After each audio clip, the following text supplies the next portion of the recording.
Hello, my name is Dunja Antunovic. I'm an associate professor of sports sociology at the School of Kinesiology at the University of Minnesota. And I'm so grateful to be a part of the conversation around addressing online abuse in sport. I want to thank Gary Sinclair for the invitation. I've listened to several of the talks in this series, and they have really informed the way I think about some of these issues. And so I'm looking forward to joining the conversation. My research focuses primarily on the visibility of women's sport and online backlash within the context of the larger, what many have referred to as the momentum around the visibility of women's sport. And so as opposed to some of the other talks that focus on a particular study, so for example, Kim Tofoletti's work on online harm in sport in Australia, I will be drawing on different studies that use various conceptualizations of online backlash, harassment, and harm. And so I will rely on you as the audience to sort of parse through some of those concepts. I certainly don't mean to use them interchangeably, but they are coming up in various ways in relation to this heightened visibility of women's sport. And so to situate the talk, I'd like to begin by sharing some industry data. That we have seen industry reports indicate that there is sort of a heightened visibility of women's sports and growing audiences when it comes to mediated sports. So Nielsen reports high interest in women's sports broadcasts, tournaments, both sort of in the US intercollegiate level and also on the international level, such as the FIFA Women's World Cup, are receiving, again, breaking numbers in terms of viewership. The European Broadcasting Union also published that there's record-breaking numbers in terms of women's World Cup viewership. And of course, we're seeing also heightened engagement on social media, as indicated by some of the Women's Sport Trust reports. For our study at the Tucker Center for Research on Girls and Women in Sport at the University of Minnesota, we examined the visibility of women's sport in relation to the larger context of disruptions, both in digital disruptions and also disruptions in terms of the structure of sport and whether women's sports actually follow some of those models that men's sport typically relies on when it comes to media coverage. Here we identified that women's sport often circumvent these traditional sort of ways of engaging with audiences, and they are doing so through various ways. So one, we're seeing these sociocultural disruptions, which we refer to as sort of this embrace of issues around gender equality and the conversations around gender equality in the media. We're seeing generational changes whereby younger audiences really want to align their consumption with organizations that reflect their values. We're seeing digital disruptions in terms of how audiences are engaging with women's sports content, which obviously also speaks to consumer patterns. Athletes play obviously a really important role in bringing visibility to their own sport and to other sports in this network environment. We're seeing innovation in terms of streaming services, and sponsors are also bringing attention to women's sports through their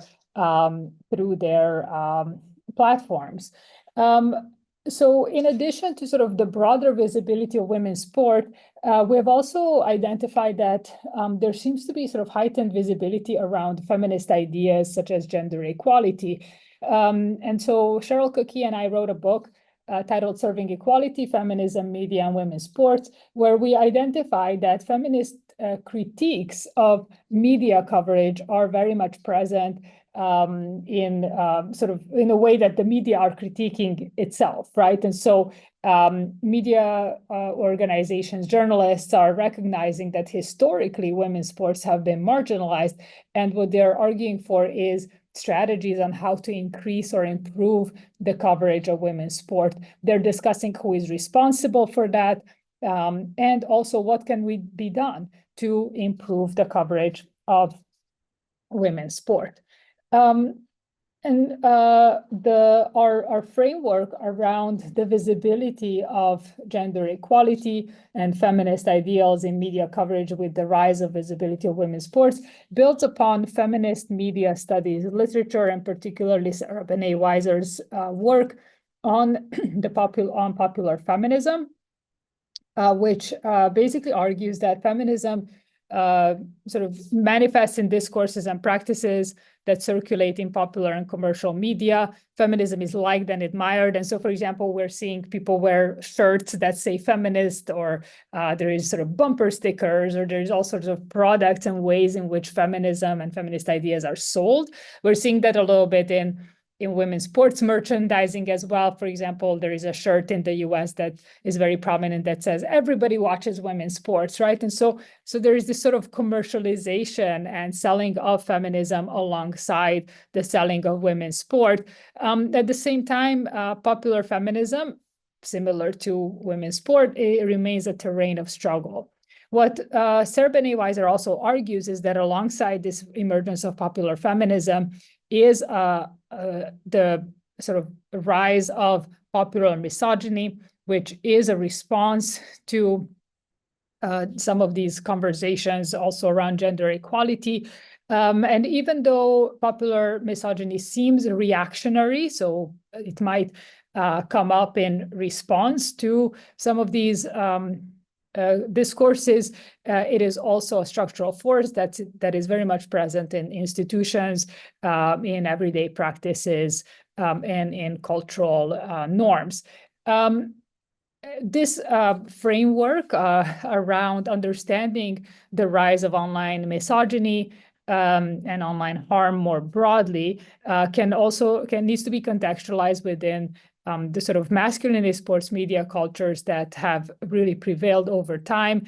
And so sports have been, and sports media practices have been perpetuating some of these norms that manifest, for example, in the exclusion of women from sport journalism. So when it comes to hiring practices, typically media organizations are predominantly led by men, and with the sort of idea that men's sports are the most valuable, which then leads to the marginalization and trivialization of women's sport. Tony Bruce also talks about the fact that over the last few years, there has been a disruption between articulations of masculinity and athleticism, which needs to be taken into account. So really the representation strategies are much more complicated than just saying that women's sports are marginalized. We see a lot of also empowering coverage. We see sort of some ways in which athleticism is articulated alongside femininity.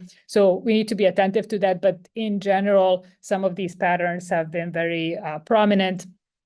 And then we see masculine sports media cultures also in male-dominated spaces of fandom. So, for example, the ways in which women as fans might be excluded, or fandom of women's sports is very much dismissed and ignored. And so I will talk about how some of these cultural norms manifest in online spaces, specifically in relation to the heightened visibility of women's sports and mediated visibility of women's sports. And so what I will argue is that the mediated visibility of women's sports reveals the presence of online misogyny, harassment, and harm. And as I mentioned, obviously these are concepts that need to be sort of parsed through more specifically, but because I'll be drawing on different studies that sort of reveal these practices in different ways, I will use all of these terms at various points. I'm also inspired here by sort of thinking about research that challenges the ways in which some of the practices in the media industry are normalized. And so one of the aspects that I'm hoping will come out of this talk, and perhaps some of you are already working on this, is to think about practical recommendations in terms of journalistic practice and practices within the sports media industry. And so in the first sort of set of studies or area of studies that I'll be talking about is in relation to media production. And so obviously the visibility of women's sport is very much a consequence of production practices in the media industry. And what we know about the gender dynamics in sports media, as I mentioned, is that sports media industry is male dominated. The majority of the leadership positions are held by white men in the United States context, but also my understanding based on studies in Europe, for example, is that these patterns are very similar in terms of the underrepresentation of women in sports media.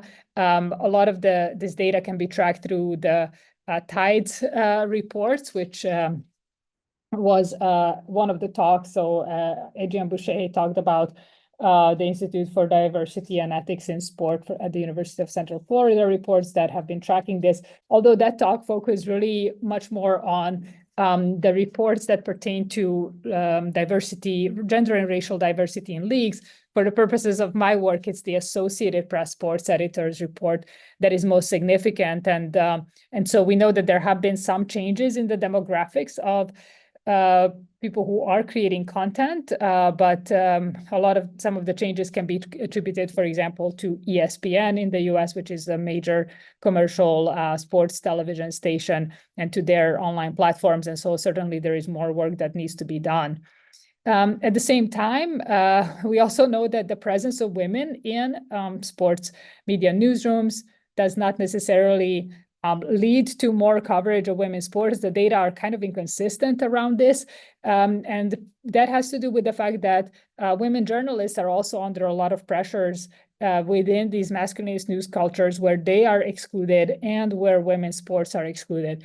And so what studies, again, in multiple national contexts have found is that women journalists have very varying attitudes about women's sports. So some of them might perpetuate these masculinist assumptions that women are less athletic than men, and maybe women's sports is less interesting, and so they're more hesitant to cover women's sports.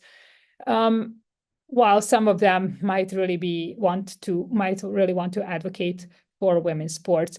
What we do know, and I'm actually interviewing some journalists right now, and I'm hearing the same perception or same thing, that in sports newsrooms, women's sports is low on the list of priorities in terms of news values. And so the problem is that journalists who cover women's sports then have fewer opportunities for career advancement than those who cover the top men's sports, the most popular men's sports, which in the US would be American football, baseball, men's basketball, and men's hockey. In Europe, it's football like soccer, or maybe rugby, right, depending on the cultural context. There are, of course, women who see advocating for women's sports coverage as a part of their jobs. And so they are really doing a lot of work to ensure visibility of women's sports. And also some of the men in sports newsrooms very much take it upon themselves to advocate for women's sports coverage. So when I did some studies on how journalists who worked in the 1970s and 1980s covered women's sports in Chicago newsrooms, often they would say, both the men and the women would say that they needed to be the ones to go to the editors to ask to be sent to cover women's sports, as opposed to, women's sports being a part of sort of the conversation in the newsroom. And so in light of some of these gender dynamics, one of the patterns that we observed with Cheryl when we wrote the book, and this was sort of based on data around the late 2010s, so 2016 to 2020 or so, is that we saw these narratives of progress around women who cover men's sports. And so what we mean by that is, women who were specifically entering primarily male-dominated roles, such as first play-by-play announcer for Major League Baseball, or first whatever analyst for national football game. Those women were celebrated with this idea that their entry is going to challenge gender norms and make the space more equitable. Of course, we also know, however, that when women enter these spaces, whether it's specifically in the context of sport or outside of it,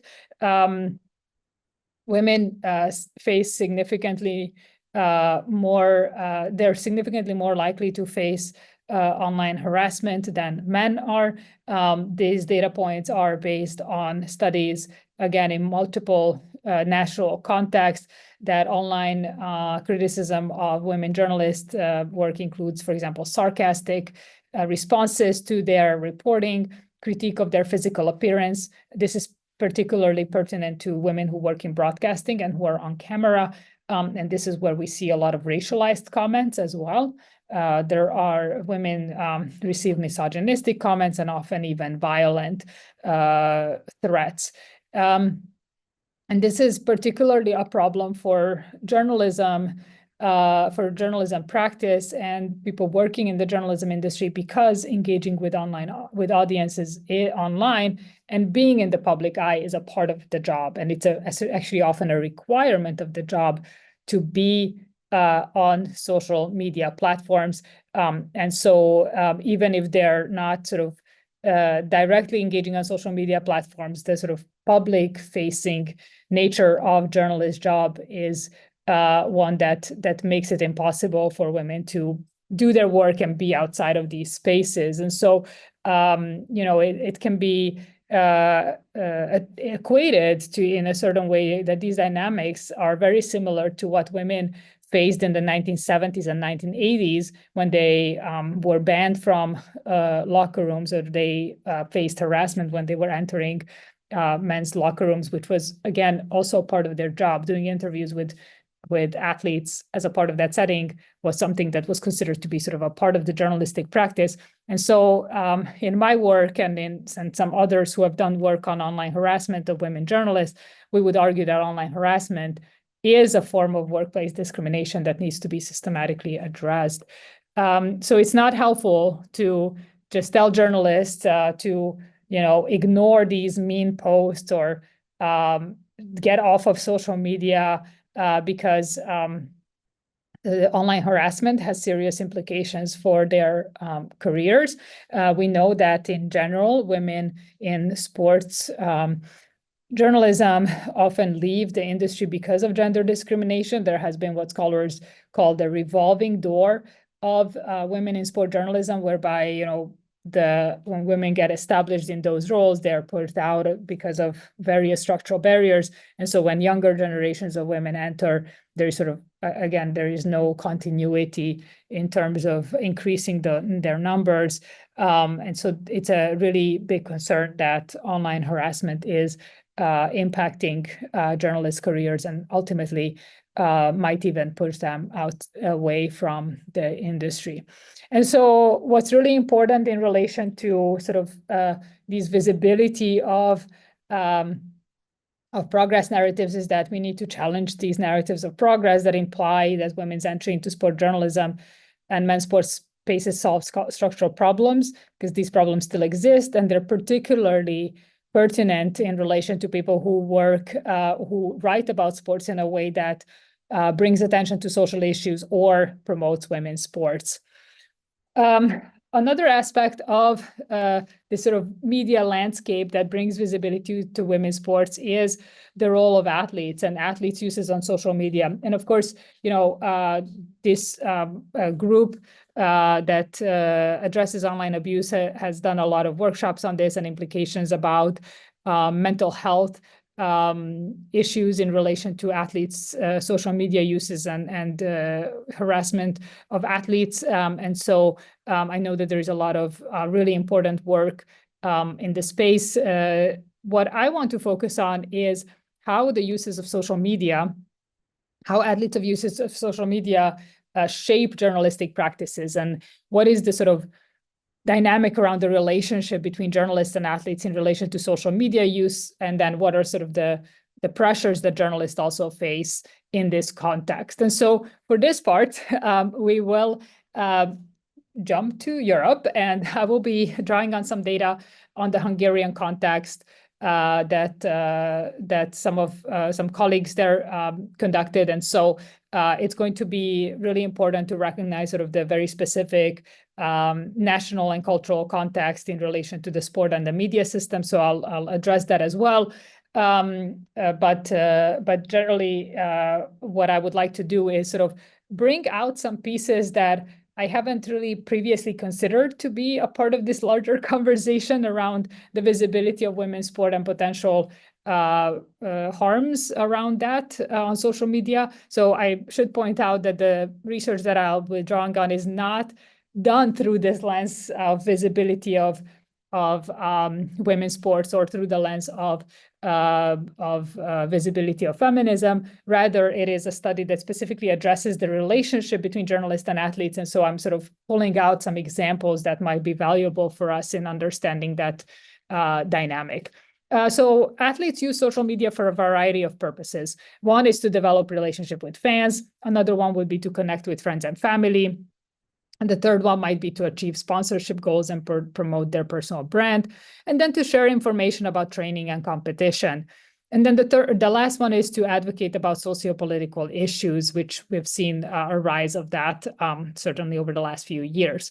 While many athletes might use the social media for these different purposes, for women's sports and athletes in women's sports, using social media is particularly important because it's viewed as a way to bypass gatekeepers, so sports media organizations who might not want to be covering their teams or their performances, and also to create another narrative around women's sports.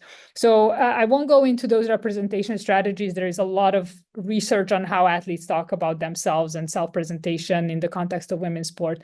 But what I do want to point out is that it's relevant to consider how the rising visibility of women's sport actually bumps up against some really difficult changes in the journalism industry that might perpetuate some of these problems.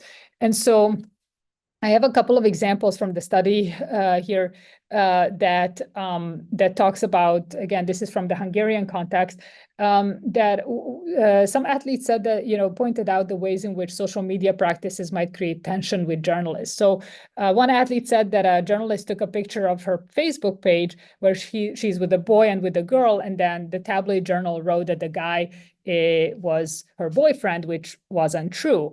Another example would be that an athlete said that a journalist wrote a very critical article about her performance, and then she sort of talked back to that on her own social media platform, and a lot of the fans and people who support her were sort of agreeing with her about her interpretation of the results.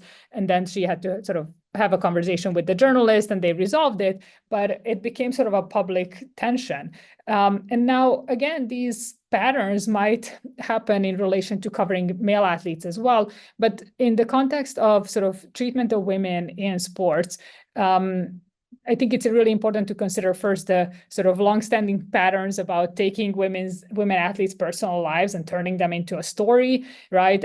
Often at the expense of their performance. And then considering that we know that journalists often have very stereotypical attitudes about women athletes' performances, it makes me wonder whether, in that case, the journalist was also sort of bringing in some of those perceptions that ultimately resulted in a negative review of the athlete's performance. And so I think some of these perhaps ways of thinking about the dynamics between journalists and athletes can speak to a couple of examples that Kim Tofoletti brought up in her study around harmful journalistic practices in relation to particularly women athletes.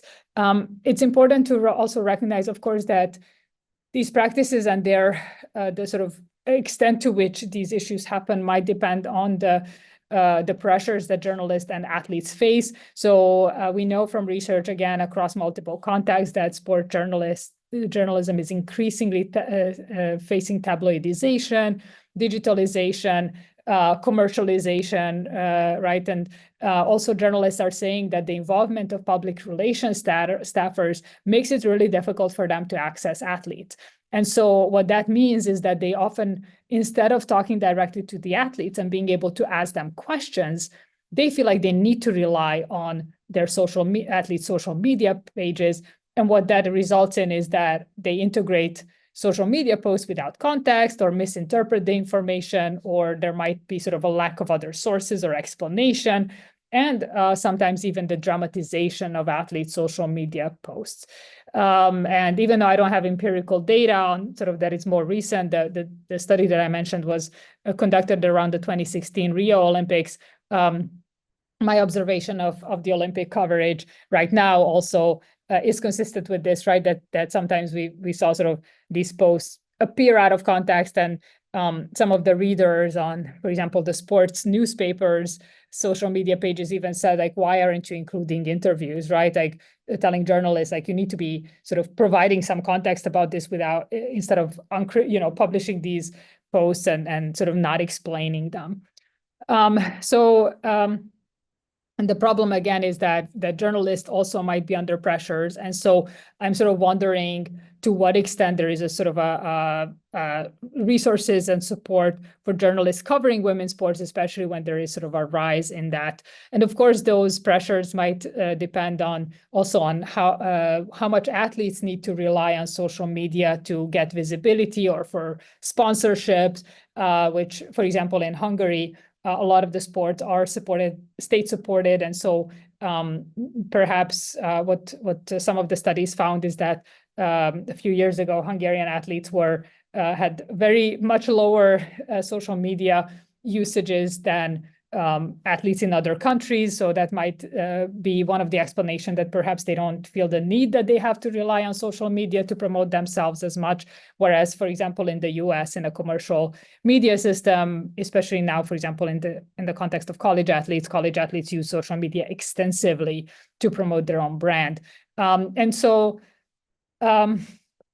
those contextual factors are really important as we think about this. But of course, it's not athletes' responsibility only to promote their own sport and bring visibility to their sport. And in fact, there is a lot of issues when it comes to athletes' labor. But women's sports organizations are playing also a key role in the visibility of women's sport and in sort of facilitating the professionalization of women's sports.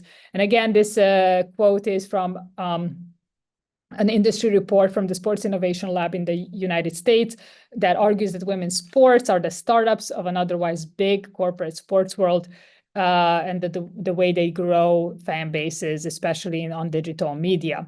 What I will draw on here is a series of studies that I have conducted with collaborators on women's sports organizations' uses of social media, and I'll particularly focus on how the sort of advocacy aspect around women's sports might be resulting in backlash online. So women's sports organizations use digital platforms for game updates, other news such as transfer, injury, feature articles, sponsorship announcements, and then some player videos, fan engagement. But one area that has become a little bit more prominent over the last few years is content on social justice issues, beyond sort of this idea of corporate social responsibility on causes that might be a little bit more neutral.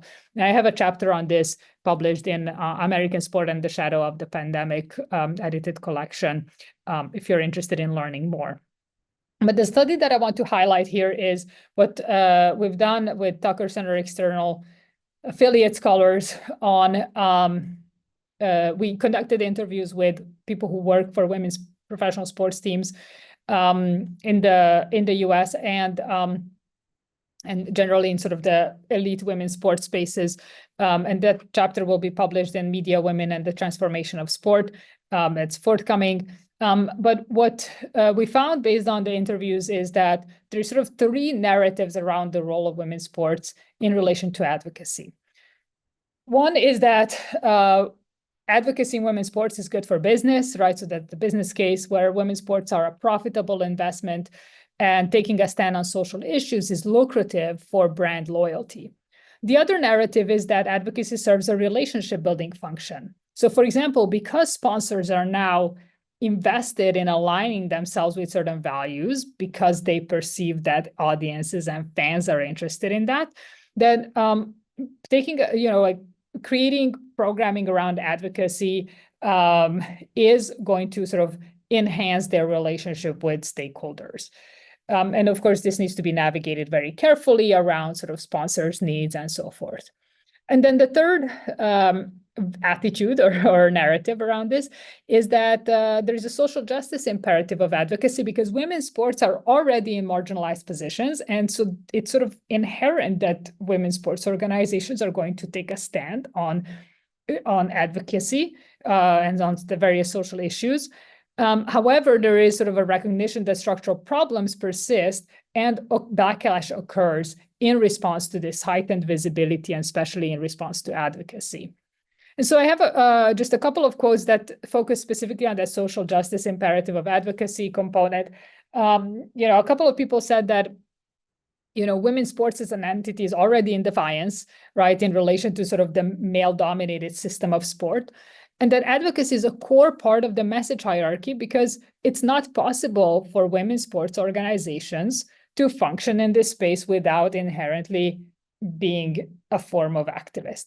Now, this is not consistent with what some other folks had who said, we just need to sort of mix it up, right? Like have various messaging strategies. We're not here to just simply advocate for things. But I think it's noteworthy to think about this sort of position of women's sports organizations where they constantly have to carve out place for themselves in order to bring visibility to women's sports, whether it's in conjunction with media organizations and with athletes initiatives, or to sort of bypass media organizations and create their own content. And so the sort of harmful practices in relation to this and some of the backlash that's occurring is that actually there is still quite a bit of pushback against this. And so some of the folks working for women's sports organizations said that no matter how I pitch the story, to journalists, there is still resistance and they're still telling me no all the time, even though we're winning, even though we're doing well, even though we have all these initiatives going on. And so unequal coverage is still a problem. And so that's something that women's sports organizations are trying to remedy on their end. And so at the same time, when they do that, often, a few people said that they receive backlash on social media, even just when they post, some updates, right, or game information, but especially when they're engaging in advocacy. And so a few people we talked to said that they use the term that they're receiving misogynistic and disgusting comments on the team's social media platforms. And so women's sports organizations also have to be very intentional about how they address these issues and how they monitor these comments, and then whether they are even taking this into consideration, whether it's driving their decision-making around the type of content that they post. And so I think what we sort of see based on these, different sort of spaces and ways of thinking about the visibility of women's sports and their implications for online harm more broadly, and then online abuse, is that visibility might not necessarily sort of solve problems in terms of cultural and norms. In fact, the visibility might sort of reveal and perhaps even mobilize some of these attitudes and harmful ways of engaging on platforms. And so there's just a couple of recommendations that I have based on this, and perhaps many of you will have more specific strategies to address. But I think this one is that strategies for addressing online abuse need to recognize that for sport journalists, social media are an extension of the workplace. And so, there definitely, I think, needs to be some way of being able to protect journalists who are working in those spaces. And then also when it comes to relationship with athletes internally, media organizations would benefit from having some guidelines on how to use athlete social media uses. So I would be very curious to hear if media organizations use any sort of ethics guidelines when it comes to how they sort of pull the social media posts of athletes. And then alternatively, another aspect is for athletes to understand that sport journalists, and especially women who are working in these spaces, might face additional scrutiny when they publish things. And so for athletes to also not inadvertently perpetuate some of those harmful dialogues in the way that they engage with journalists on social media. And then as scholars, especially those of us who are working in the women's sports space, it's been a really sort of complicated time because for decades we've been arguing for more coverage, better coverage of women's sports, more visibility. But of course, with that also comes, come a lot of tensions and issues in relation to how to sort of address that. And women's sports are now sort of stepping outside of those niche spaces. And one of the things that's happening, at least in the US context, is all of a sudden journalists who have not previously engaged with women's sports are now commenting on women's sports, which often sort of ends up mobilizing really harmful discourses. And so I think that we really need to sort of think beyond this very prominent narrative of progress around the professionalization and commercialization of women's sport, and really think about and be attentive to how it mobilizes backlash and harm. And so I hope that some of these insights were useful in thinking through these issues, and I look forward to future conversations and webinars in this series.